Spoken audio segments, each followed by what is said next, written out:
कल मैंने ना एक बहुत अजीब बात गौर की। मतलब मैं एक कारखाने के पास से गुजर रही थी।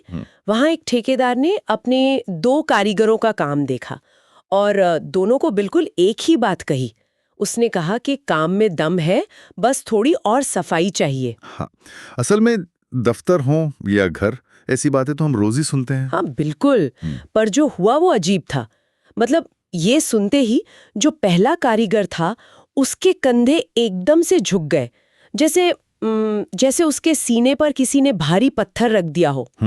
लगा होगा कि सिर्फ कमियां निकाली जा रही हैं। हाँ वही, उसकी आंखों में एक थकान सी आ गई और वो हार मानकर बैठ गया।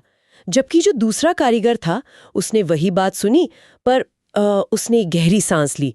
उसकी आंखों में एक चमक आ गई, जैसे उसे और बेहतर बनने की हरी झंडी मिल गई हो। शब्द बिल्कुल एक थे, लेकिन असर एकदम अलग। बिल्कुल जमीन आसमान का फर्क। और इसी बात ने मुझे सोचने पर मजबूर कर दिया। हमारी आज की इस गहन चर्चा में जो लेख और पुरानी टिप्पणियां हम खंगाल रहे हैं, उनका मकसद यही समझना है कि आखिर हमारे भीतर ऐसा क्या चलता है जो एक ही बात को 2 बिल्कुल अलग अलग मायनों में बदल देता है। हमारे पास जो सामग्री है वो इस गुत्थी को बहुत ही बारीकी से खोलती है। इन लेखों में इसे मन का सांचा कहा गया है। अच्छा, तो वो फर्क कहाँ था?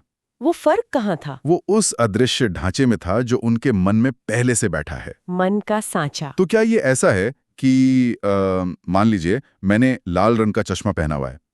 अब मेरे सामने कोई भी आए, कुछ भी कहे, मुझे तो उसकी हर बात लाल ही दिखेगी। एकदम सही कहा। और मुश्किल ये है कि हम अक्सर भूल जाते हैं कि हमने चश्मा पहना हुआ है। हमें लगता है कि दुनिया ही लाल है। हाँ ये तो है। और ये सांचा कोई एक दिन में नहीं बनता।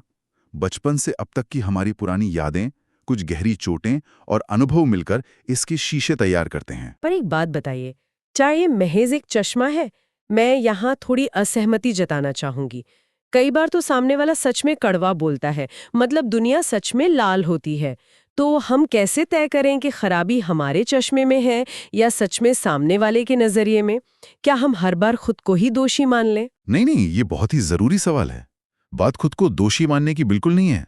बात ये समझने की है कि हमारा शरीर किसी बात पर इतनी जोर से प्रतिक्रिया क्यों देता है। तो शरीर का इसमें क्या काम?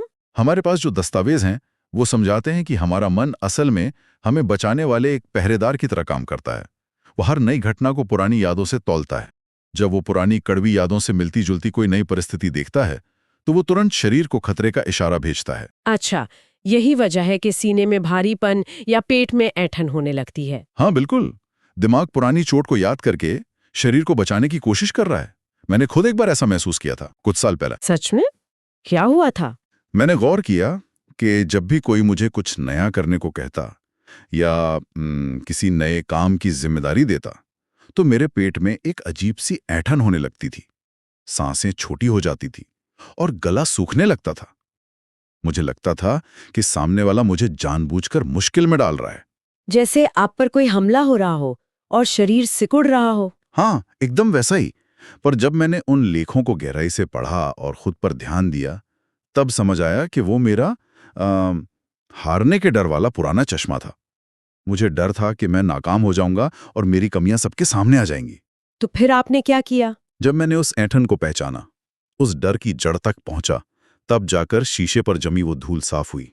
दुनिया खतरनाक नहीं थी, बस मेरे चश्मे का रंग कुछ ज्यादा ही गहरा था। ये तो बहुत गहरी बात है। यानी हम दुनिया को या दूसरों की बातों को हमेशा नहीं बदल सकते, पर उस खिड़की को जरूर साफ कर सकते हैं जहां से हम झांक रहे हैं। जब शरीर में वो सिकुड़न महसूस हो तो वो एक इशारा है कि शायद हमारा पुराना सांचा काम कर रहा है। हाँ, और यहीं से एक नया रास्ता खुलता है। तो क्या ये मुमकिन है कि हम इस सांचे से पूरी तरह आजाद हो जाएं? शायद। अगली बार जब किसी की कोई बात अचानक तीर की तरह चुभे और गले में एक भारीपन महसूस हो, तो बस एक पल के लिए रुकना और सोचना, अगर हम अपने मन के ये गहरे चश्मे उतार सकते हैं, तो क्या हम थोड़ी देर के लिए सामने वाले का चश्मा पहनकर ये भी देख सकते हैं कि उसकी दुनिया कैसी दिखती है? शायद तब वो कड़वाहट उतनी कड़वी ना लगे।